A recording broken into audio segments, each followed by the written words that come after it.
I'm Wasteland Firebird, and we're at the Gippsland Motor Museum in Marfa. For this week's video, we found another great man cave in Bairnsdale, and after that, we're going to be seeing the Gippsland Motor Museum. A 1943 International. Had that for a short time. I swapped it for another car, so that's sitting in here.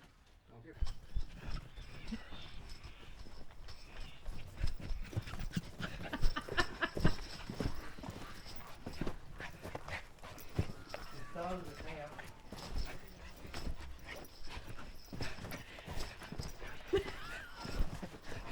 Started it now, John. It won't stop.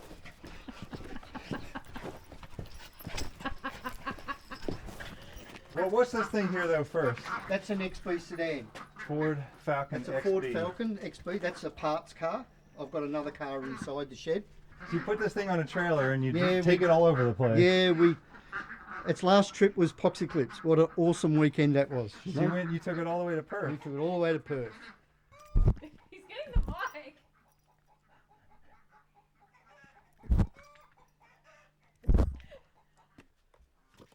You ready?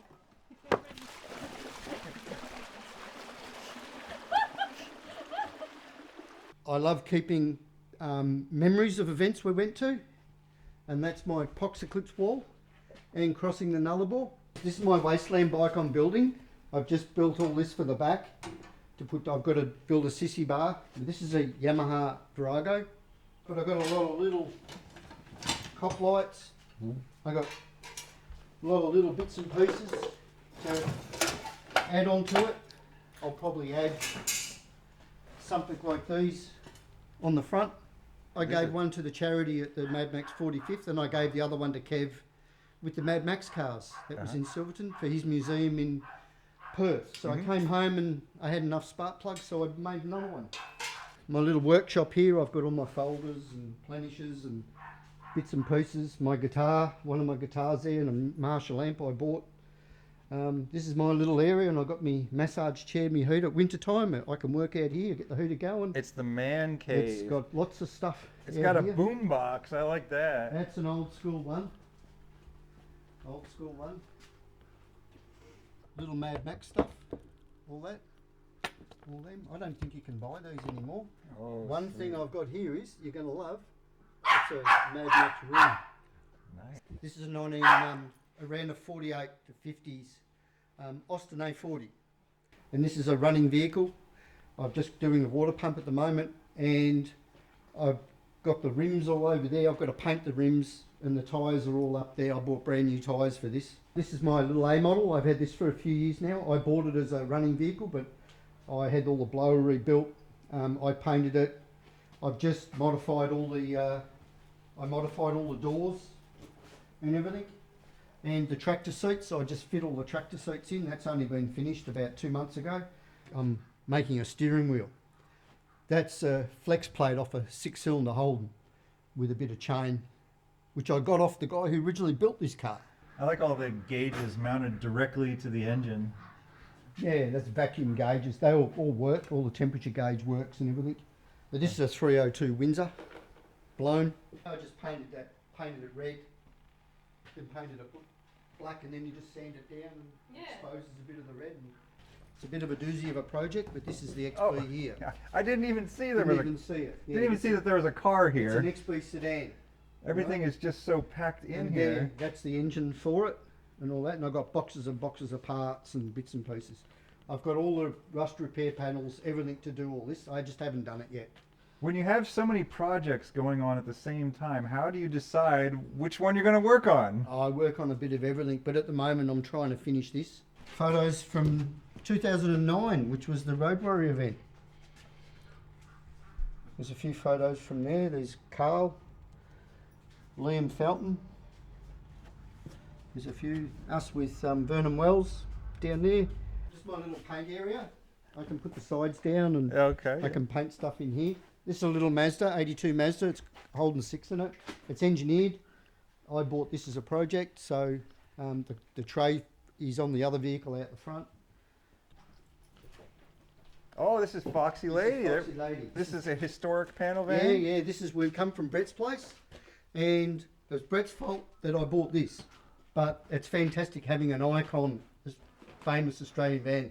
I've had people come here. One guy one day from New South Wales turned up and he goes, "Oh, Foxy Lady." He goes, "That's my favourite panel van." But engine hasn't been fired for a while. It's got Jaguar end, full chassis. It's fully engineered, 350 Chev. It's a bit sad at the moment. I haven't touched it for a while. This is a work in progress. I find things, I put it up on It's the wall. all a work in progress. Our lives are works in Yeah. progress, right? This is my Mad Max buggy. I've had this for a long, long time. Had a 6-cylinder originally. I put a V8 in it. Instead of modifying the steering, we just lifted the engine up. Got a fake blower for it and everything. This is a project I've had for a long time, you know. But I do want to finish this and take it to Foxy Clips. Never had it drivable. The engine used to run till it died, but I plan on rebuilding it. And That's the way engines always are. But They it's all- run until they die, But it- and then we resurrect them from the dead. The man Man cave never ends here. Oh, the postcard. it's not the exact. It's very close. It's not the exact postcard. This is where we're going. Paradise. 2,000 miles from here. Fresh water, plenty of sunshine, nothing to do but breathe.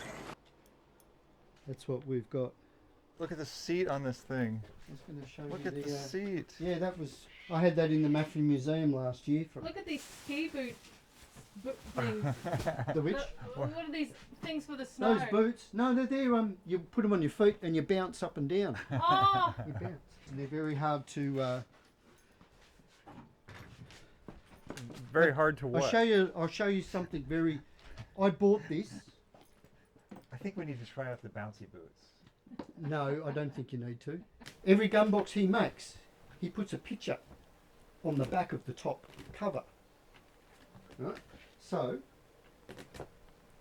I took this out and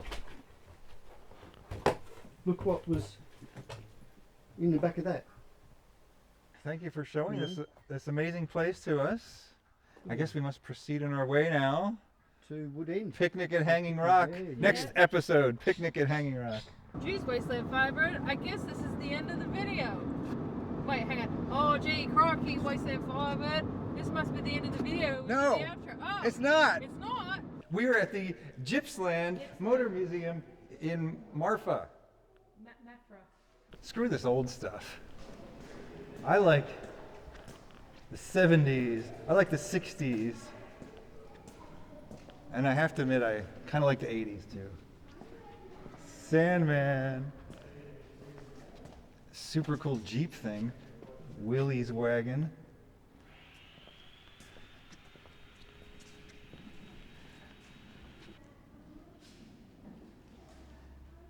Got some Monaros. Ford Chrysler.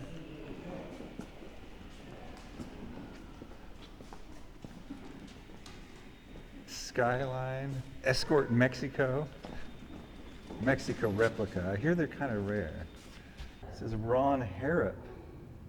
This is his Holden. Now I gotta look up who Ron Harrop is though.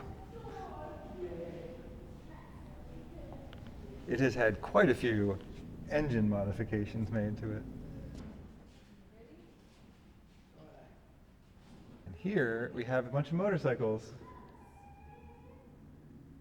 I would like to point out that one of them is purple. And one of them is a 70s Honda Elsinore, which I remember Steve McQueen rode these around in a commercial, and I put one of these in my book, okay? For that reason. These toys should be played with. They shouldn't be in a museum. Oh, these are the fancy toys. You're not supposed to play with these. There's no such thing as a toy that's too fancy to play with. Play with all of your toys. Play with your toys every day, even if your toys are full-size vehicles that cost tens of thousands of dollars. These are cool. Hey, Charger. So this is like a a free-rolling, free-wheeling soapbox car you could ride down a hill if you're a kid. My dad made me one of these things when I was a kid, and it was purple. So I think that's why I'm still into crazy colored cars today. Do you have a photo of it? No, I wish I did. Oh my God. I just had a memory of what that thing looks like. Oh, yes.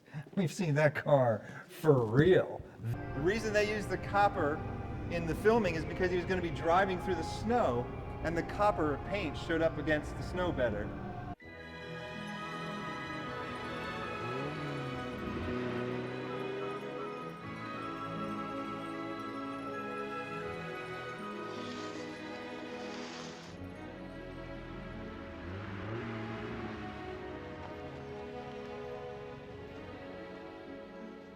And we've seen that one too. Yeah. And we've seen these two as well. Yeah, but okay, who cares about those? Because really, this was the only good James Bond movie. For your eyes only. For your eyes only.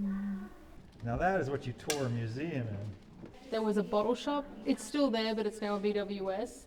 It's in a town called Anglevale in South Australia. And I remember going in there, and they used to have all these model planes hanging on the ceiling, and they were all made out of beer cans. Something crazy I've noticed about motorcycles is the further back in time you go, the more they just resemble bicycles. Or maybe a bicycle with sort of a little motor stuck on. Well, people have started doing that again. Now they take an actual bicycle and they'll stick a motor on it. That became a thing maybe 20 years ago. And now they're buying these bikes that come with a motor on them already.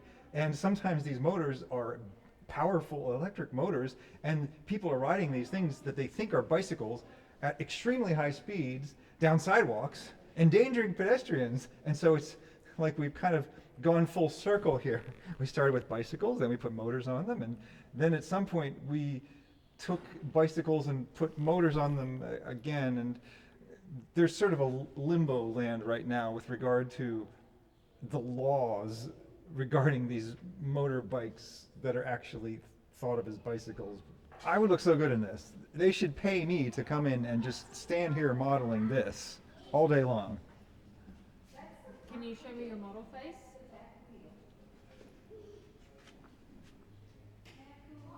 Maybe you don't look so vacant. That's how he looks. Look, I'm doing the exact same expression he's doing. This is pretty nice too. Kind of Kill Bill-esque.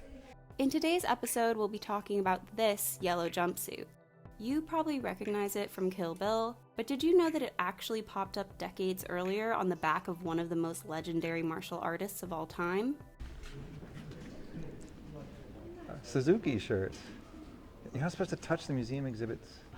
You're putting wear and tear on them. They're valuable vintage items. And this museum is under 24-hour surveillance.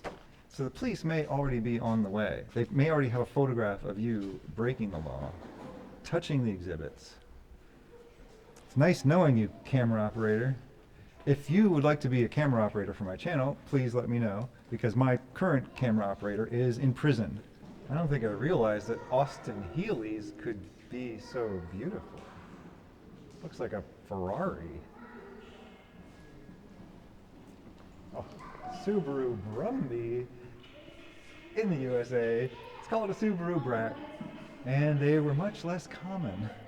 Apparently, they were pretty common in Australia because you still see them driving around to this day, just as a car that someone drives. Like, if you saw one of these in the USA, it would be at a car show and everyone would be freaking out. They'd say, I haven't seen one of these in 40 years. Another local dealer's Holden sign. It's something that's seen as special and valuable now, but in a couple of decades, young people won't even know what Holden is or was. I gotta come to a museum to find out.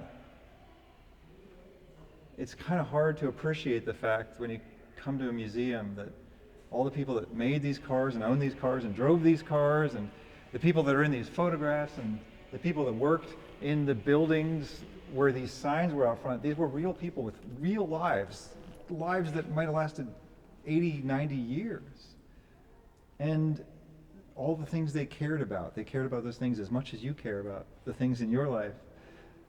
They were passionate about things, and they fell in love. People were shorter in 1957. Indeed. Have you noticed how tall young people are? They really are. The consensus is it's nutrition, I think, because how else could we be changing so rapidly as a species? The sheer amount of calories that we consume allow us to become much larger in adulthood. Along those lines, do you ever wonder what homeless people eat in places like the USA? Like, I know if you're in a very, very poor country, I don't know what they eat at all, and I'm very concerned for those people. But in the USA, I'm actually not particularly concerned for homeless people because there is so much food and so much wealth that you can just go through any dumpster in the US and you'll find food.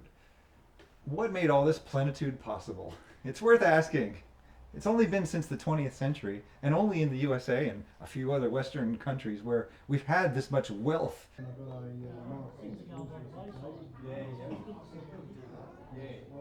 This has been another cool man cave in Bairnsdale, which apparently they have lots of cool man caves in that town, and the Gippsland Motor Museum. I'm Wasteland Firebird. Thank you for inviting me into your home or onto your portable device.